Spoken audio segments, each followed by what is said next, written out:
Hey there, Daniel Zabala with RealtorResource.com, and I want to talk about marketing and advertising for real estate agents. So, as a real estate agent, you have to always be on the lookout for your next lead and your next client.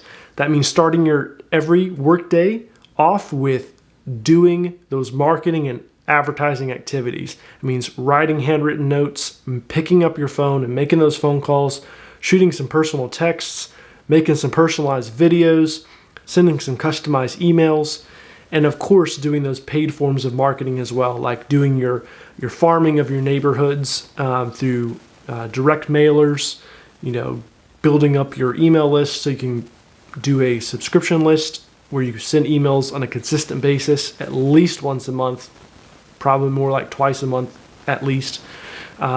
Just being consistent with your marketing and advertising efforts is key to be able to build a sustainable business as a real estate agent.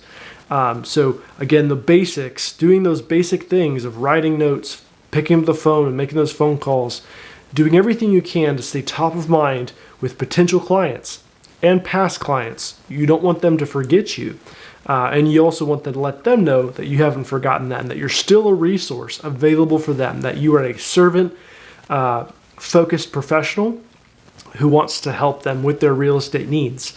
Because again, referrals also are crucial to your success as a real estate agent. So you never know where your next referral is going to be, because that's a lead, that's going to be your next client. And if it's a listing, if you work that listing properly, it should lead to multiple transactions as a real estate agent. Now, in addition to that, you need to be networking with just anybody and everybody. Network with investors, network with wholesalers. A lot of times real estate agents and wholesalers in the marketplace tend to be against each other, when really we should be building bridges and bridging that gap, because it can be a fruitful relationship, whether it's a real estate agent with a wholesaler or a wholesaler with a real estate agent. There's a lot that can be learned and benefited from doing business and working with one another. As a real estate agent, if you want to build a sustainable stream of income and not just rely on commissions the rest of your career, that means learning to think like a wholesaler, learning to think like an investor.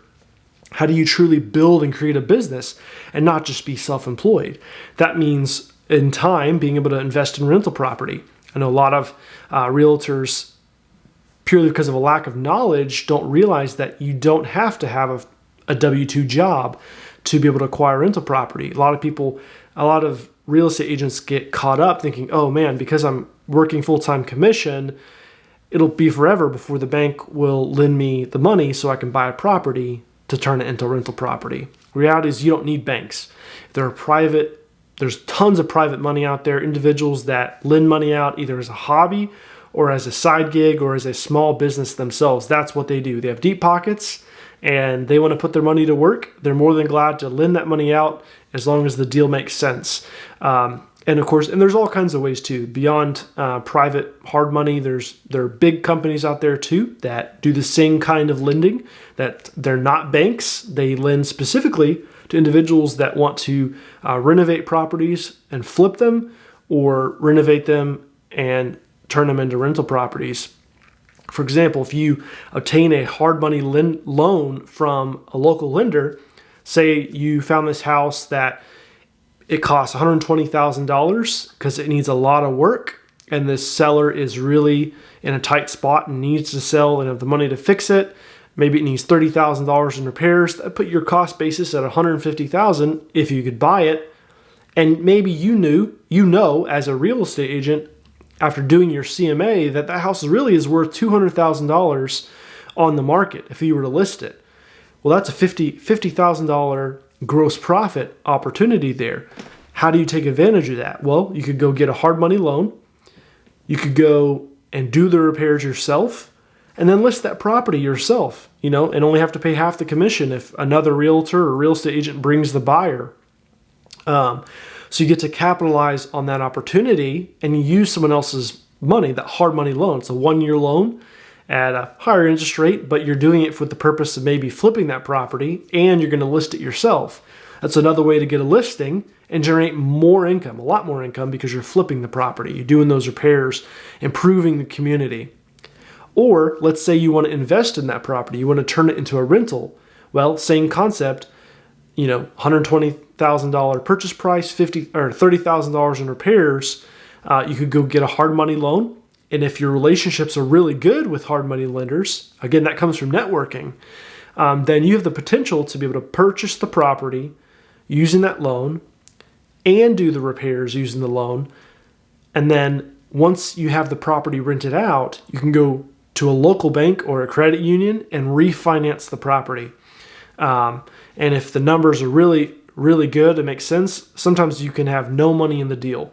With where interest rates are currently, those types of deals are harder to find. It's called using the BRRRR method, which stands for buy, renovate, rent, refinance, and repeat.